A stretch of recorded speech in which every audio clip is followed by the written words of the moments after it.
Salut et bienvenue dans cette nouvelle vidéo. Aujourd'hui, je vous propose de découvrir ensemble Helix, qui est un éditeur qui va fonctionner dans le terminal. Donc ce type d'éditeur, je trouve que c'est très intéressant lorsqu'on a besoin de travailler à distance ou lorsqu'on est sur un serveur et qu'on veut éditer des fichiers avec un minimum de confort. Avoir un maximum de fonctionnalités, c'est toujours intéressant. Donc ce que je vous propose dans cette vidéo, c'est de vous faire un petit tour du propriétaire. Donc moi, je l'ai déjà installé sur mon système et il est disponible via l'alias HX, comme Helix. Et je vais ouvrir le fichier courant. Donc par défaut, je vais être accueilli par cette interface, c'est le File Picker de Helix qui permet de rapidement explorer les fichiers que l'on a dans notre projet et d'en ouvrir un avec un système de fuzzy finding. Donc moi, je vais ouvrir ici un fichier PHP et vous montrer un petit peu son fonctionnement. Donc par défaut, Helix fonctionne avec un petit peu le même principe que Vim, c'est un système de mode. Lorsqu'on ouvre un fichier, on est en mode normal, c'est affiché ici en bas, et dans ce mode-là, les touches vont avoir des fonctions de navigation. Par exemple, si je fais J, ça me permet de descendre d'une ligne, K, ça me permet de remonter, L, ça va me permettre d'aller à droite, H à gauche, on a X pour sélectionner une ligne, et ainsi de suite, ainsi de suite. On a plein de raccourcis, mais globalement, dès que je tape sur une touche, ça n'insère pas du texte dans mon fichier. Si j'appuie sur la touche I, je passe alors en mode insertion, et dans ce mode-là, l'éditeur se comporte comme un éditeur classique, à savoir que on peut écrire dans le fichier. Enfin, je peux quitter ce mode avec échappe, et je reviens alors dans le mode normal. Le dernier mode intéressant, c'est le mode visuel. Donc si je fais V, mon curseur va alors permettre de faire une sélection. Dès que je le déplace, j'étends ou je réduis la sélection. Enfin, vous pouvez revenir en mode normal et si vous faites 2 points, vous pouvez ensuite faire Q pour quitter l'éditeur. Comme ça, si jamais vous êtes bloqué, vous savez comment le quitter. Donc, je vais réouvrir le fichier. Et un premier point intéressant par rapport notamment à Vim, c'est que je trouve que c'est un éditeur qui explique assez bien comment faire les choses. Lorsque j'ai fait par exemple 2 points Q, vous voyez que j'ai eu une petite aide qui m'a expliqué à quoi correspond cet alias-là. De la même manière, lorsque je suis en mode normal et que je fais certaines opérations, par exemple j'appuie sur la touche M, automatiquement j'ai une petite aide qui va m'expliquer ce que ça fait. Par exemple, si je fais espace, pareil, j'ai les différents pickers, donc les différents outils de sélection qui sont expliqués. Typiquement ici, si j'appuie sur F, je vais revenir au file picker classique. De la même manière, si je reviens ici, et imaginons que je veux sélectionner ce qu'il y a à l'intérieur des guillemets, je peux faire M comme un match, et en lisant, je vois que ici j'ai le Select Inside Object, donc I, et ensuite je peux choisir n'importe quel caractère pour sélectionner la paire, donc guillemets. Donc match inside guillemets, ça me permet de venir sélectionner automatiquement ce qu'il y a dans les guillemets. Et on a comme ça de l'aide qui va s'afficher sur la plupart des raccourcis que l'on a. Autre petit point intéressant en termes de fonctionnalités préconçues dans l'éditeur, c'est qu'on a un système de thèmes. Donc pas besoin d'aller chercher des thèmes sur Internet. Donc je fais 2 points thème, espace, et j'ai alors le choix entre tous ces thèmes-là. Donc moi je vais ici choisir le thème Tokyo Night parce que c'est celui que j'aime bien. Donc si je quitte l'éditeur que je le relance, ce thème sera réinitialisé, mais on a la possibilité d'éditer un fichier de configuration justement pour sauvegarder les informations et garder ce thème en mémoire. Autre point intéressant, on a par défaut Tricitter qui est activé. Tricitter, c'est quelque chose qui est capable d'analyser les langages de programmation et d'offrir ensuite des fonctionnalités de navigation avancées. Par exemple, si j'appuie sur la touche crochet, je peux ensuite appuyer sur la touche F pour aller à la fonction suivante. Si je fais recrocher puis F, je vais à la fonction suivante. Si je suis au début d'une fonction, je peux faire crochet et A pour aller au premier paramètre. Donc cette navigation-là, elle est rendue possible justement grâce à Tricitter. Je peux aussi faire espace, et je peux ensuite appuyer sur S pour naviguer de symbole en symbole. Donc ça me montre toutes les variables, toutes les méthodes, et je peux rapidement sauter à l'endroit qui m'intéresse. Donc ça, c'est rendu possible justement avec Tricitter. Autre petit point intéressant, c'est qu'on a le support des LSP. LSP, c'est le diminutif de Language Server Protocol. C'est un protocole qui permet au langage de programmation d'offrir des autocomplétions un petit peu plus avancées au niveau des éditeurs. Dans le cadre d'Helix, il supporte pas mal de langages par défaut. Vous pouvez aller dans la documentation et aller sur la partie Language Support. Et vous avez tous les langages qui sont supportés, qui sont listés ici. Donc pour certains langages, il faut un LSP et ils sont documentés à ce niveau-là. Pour voir l'état des LSP sur votre système, vous avez directement un petit drapeau que vous pouvez taper qui est le drapeau --elf. Ce drapeau, il permet de vous montrer où vous en êtes au niveau de votre système. Donc il y a beaucoup d'informations. Mais dans mon cas, par exemple, je suis sur des projets PHP. On voit que IntelliFence est bien installé. On voit après que, par exemple, IntelliFence ne supporte pas le debugger ou l'adapteur. Mais par contre, j'ai l'highlight, le text object et je crois aussi l'indentation qui fonctionne. Donc ça c'est intéressant parce que ça va vous offrir des fonctionnalités que l'on a l'habitude d'avoir par exemple sur des IDE. Si je vous montre un exemple, on va repartir sur un fichier complètement vide. Donc je vais ouvrir un fichier, je vais le mettre dans le dossier app, http, contrôleur, et on va créer un démo contrôleur.php. Donc j'ouvre ma balise PHP. Ensuite, je vais lui préciser que je suis dans un namespace. Et dès que je tape quelque chose, vous voyez qu'il me propose des namespaces par défaut. Pareil, je vais créer une classe. On va l'appeler le démo contrôleur. Hop. Je vais ensuite créer une fonction publique. Et on va l'appeler index. Dans cette fonction-là, je vais avoir besoin d'utiliser un de mes modèles. J'ai ici une petite fenêtre qui m'offre des suggestions.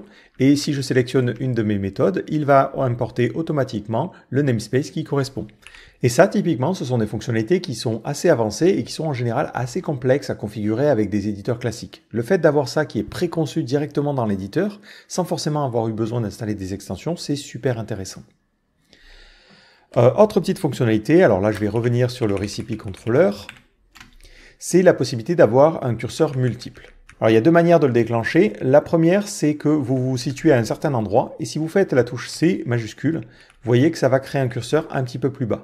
Et ensuite, si je passe en mode insertion, je peux venir insérer des choses et ça va insérer ça sur plusieurs lignes. Donc ça, c'est pratique pour faire des commentaires par exemple. Et je peux appuyer enfin sur la touche virgule pour quitter ce mode-là. Un autre cas d'utilisation que moi je trouve un petit peu plus pratique, c'est par exemple quand on veut renommer une variable. Si mon LSP le supporte, je peux faire espace puis R, mais dans le cadre de l'LSP de PHP, il ne le supporte pas. Donc ce que je peux faire, c'est faire V pour passer en mode visuel. Je vais sélectionner ici To Query. Je fais ensuite l'astérisque pour balancer ça dans la recherche. Et si maintenant j'appuie sur N, à chaque fois que je vais faire ma recherche, ça va venir sélectionner les occurrences de query. Et ensuite, je peux passer en mode insertion, ou par exemple, je peux appuyer sur la touche C pour faire un remplacement et choisir un autre nom à ma variable. Et comme ça, j'ai fait un renommage plutôt rapidement. Et il y a évidemment plein de raccourcis que l'on peut faire, mais qui permettent de gérer comme ça ce système de multicurseur. Donc ça, c'est super intéressant parce que quand on a des éditions multiples, pouvoir le faire rapidement, c'est plutôt pratique. Alors d'ailleurs, pour un petit peu apprendre l'éditeur, ce que vous pouvez faire, c'est dans votre terminal, vous pouvez taper la commande HX ou LX et faire --tutor. Donc ça, c'est quelque chose que vous connaissez peut-être si vous avez aussi travaillé avec Vim, mais ça vous affiche un petit tutoriel qui va vous expliquer comment fonctionne l'éditeur et qui va vous donner à chaque fois des petits exemples et des choses à faire. Donc par exemple, ici, voilà, on vous explique ce que vous devez faire. Vous devez vous déplacer et supprimer les erreurs. Et vous avez comme ça plein d'exercices qui vont vous expliquer comment fonctionne l'éditeur et ça vous permettra de le découvrir progressivement. Autre petit point, c'est le fonctionnement général. On peut se dire que finalement, Helix ressemble beaucoup à Vim, mais il y a une grosse différence dans sa manière de travailler. Alors pour vous montrer cette différence, je vais éditer avec Vim le même fichier. Donc là, on va aller dans le dossier app, http, contrôleur, et je vais éditer mon recipe contrôleur. Dans le cadre de Vim, les raccourcis fonctionnent avec le verbe suivi de la portée de ce que l'on souhaite faire. Si je prends un exemple concret, je vais ici aller à ce niveau-là, et si je veux supprimer ce qu'il y a à l'intérieur des guillemets, je vais faire D comme delete, ensuite I comme inside, et ensuite quote pour supprimer ce qu'il y a à l'intérieur des quotes. Et là, j'ai fait ma suppression. Pareil, si je veux supprimer tout jusqu'au crochet, je peux faire D, puis F, puis crochet, pour delete tout ce qu'il y a jusqu'au crochet. Et à chaque fois que l'on fait des opérations dans Vim, on fait d'abord le verbe, C pour change, D pour delete, puis ensuite les choses que l'on souhaite faire. Dans le cadre d'Helix, c'est différent. On va d'abord faire la sélection et ensuite le verbe. Si je veux supprimer ce qu'il y a dans les guillemets, je vais faire un MI quote pour sélectionner ce qu'il y a dedans et delete après. De la même manière, si je veux venir supprimer tout ce qu'il y a jusqu'au crochet, je vais faire F puis crochet. Ça va me sélectionner tout ce qu'il y a jusqu'au crochet et ensuite delete. Et au final, j'obtiens le même résultat. Mais la grosse différence, c'est que l'on fait d'abord la sélection, puis l'opération. Et ça, pour moi, ça change pas mal de choses parce que ça me permet visuellement de voir ce que je vais faire et de moins se faire de conneries. Le problème que j'ai avec Vim, c'est que souvent j'appuie sur D, je fais un peu mon raccourci en pensant que ça va faire la bonne chose et ça va pas du tout sélectionner le bon truc. Et au final, je delete la moitié de mon fichier par erreur. Là, l'avantage, c'est qu'à chaque fois, je vois ce que je vais faire avant de le faire. Et ça, c'est pratique. L'autre point intéressant, c'est que les fonctions de navigation vont aussi faire des sélections. Par exemple, dans Vim, on a la possibilité de se déplacer comme ça de mot en mot avec la touche W. Et si je fais DW, ça me permet de supprimer par exemple le mot. Sur Helix, si je fais W, ça fait la même chose. Vous voyez que mon curseur avance d'un mot. Mais la petite particularité, c'est que ça sélectionne en même temps le mot. Donc si par exemple je veux supprimer Order from Request ici, je fais W, je vais sur Order from Request, je fais C, et ensuite je peux commencer à insérer des choses.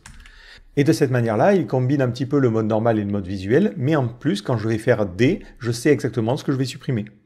Et après, je peux, si jamais j'en ai besoin, par exemple passer en mode visuel, avancer de mots et venir ici supprimer ce que je veux.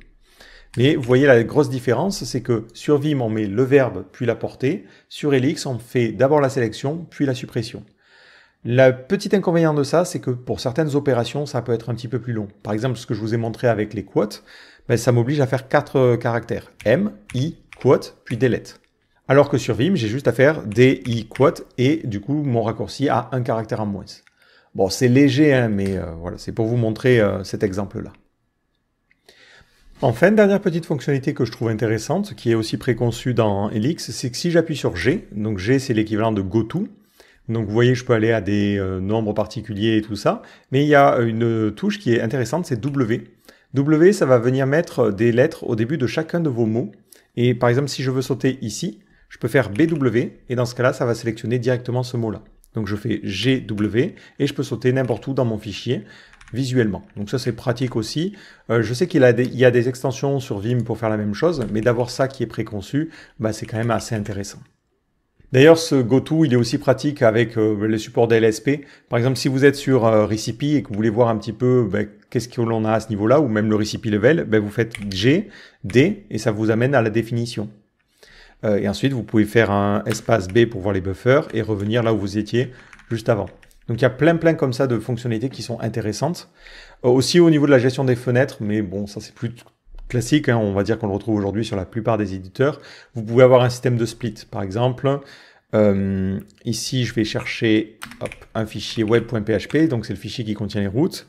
Je fais CTRL-S et ça va m'ouvrir ça dans un split en bas. Et je peux passer d'un split à l'autre, voilà, et venir fermer ce split-là, et ainsi de suite, ainsi de suite. Donc après, si cet éditeur vous intéresse, je vous invite à vous rendre sur la documentation et à lire un petit peu l'ensemble des fonctionnalités. Mais aussi, ce que vous pouvez faire, c'est l'apprendre progressivement en y allant étape par étape. Ce que je ferai de mon côté, c'est que je vous montrerai la configuration que j'ai créée. Donc, alors, elle est dans mon dossier config et c'est Elix. Donc la configuration, elle s'écrit dans un fichier toML qui ressemble à ça. Donc ça, c'est ma configuration à moi. Bon, j'ai mis quelques petits raccourcis supplémentaires, mais vous voyez que l'avantage, c'est qu'on a assez peu de choses à configurer et vous pouvez regarder la documentation pour comprendre ce qui est configurable. Et ce que j'aime bien avec cet éditeur, c'est justement que j'ai pas forcément besoin d'installer 3 tonnes de choses. Comme vous l'avez vu avec la petite démonstration, j'ai plein de fonctionnalités de base. Moi, ce que j'ai fait, c'est juste, j'ai fait en sorte que, par exemple, le mode soit un petit peu plus visible, j'ai changé l'apparence du curseur. Voilà, quelques petits détails, mais c'est vraiment du peaufinage. De base, je trouve que l'éditeur, il fonctionne très bien, et ça, c'est très cool, parce que quand vous êtes sur un serveur, vous avez juste à l'installer, pas forcément de configuration longue avec 15 fichiers importés, et ça fonctionne. Donc moi, je trouve que c'est un éditeur qui est super intéressant, parce que il arrive préconfiguré, et j'ai pas forcément besoin de me compliquer la vie, j'installe Elix, et j'ai déjà une bonne expérience de code, quel que soit le projet sur lequel je travaille. Après, attention, c'est à prendre avec des pincettes. Moi, je l'utilise que comme éditeur secondaire. Pour mon éditeur principal, je préfère avoir PHP Storm ou autre, avec tout un tas de fonctionnalités que j'ai l'habitude d'utiliser. Mais par contre, je trouve que lui, il offre quand même pas mal de fonctionnalités qui sont assez avancées dans un seul package. Et ça, c'est super intéressant. En revanche, il y a quelques petits inconvénients. Le premier, c'est que certains raccourcis, si vous êtes habitué à Vim, peuvent être déstabilisants. Et ensuite, en plus, demander plus d'opérations qu'avec Vim. Donc, comme je vous l'ai montré avec le Match Inside, par exemple, ça demande une touche de plus. Bon, après, on va pas non plus pinailler pendant des heures. Et l'autre problème, c'est qu'à l'heure actuelle, il n'y a pas de système d'extension. Donc, vous êtes un petit peu bloqué avec ce qui est intégré dans l'éditeur. Par exemple, typiquement, moi, ce que j'aurais bien aimé, c'est avoir une barre sur le côté pour avoir un explorateur de fichiers, pour pouvoir créer ou modifier des fichiers plus rapidement. Là, je suis obligé de passer par le mode ouverture et d'aller directement ouvrir un fichier. Pas forcément ultra pratique. Mais ça aurait été quelque chose qu'on aurait pu rendre possible via un plugin, et à l'heure actuelle, ce n'est pas possible. Mais personnellement, voilà, c'est un éditeur que je trouve très intéressant, il fonctionne super vite, il a plein de fonctionnalités, et c'est du coup l'éditeur qui a remplacé Vim pour moi sur mes serveurs. Donc j'espère que cette vidéo vous aura permis de découvrir ce truc-là, et je vous donne rendez-vous dans une prochaine vidéo. Ciao!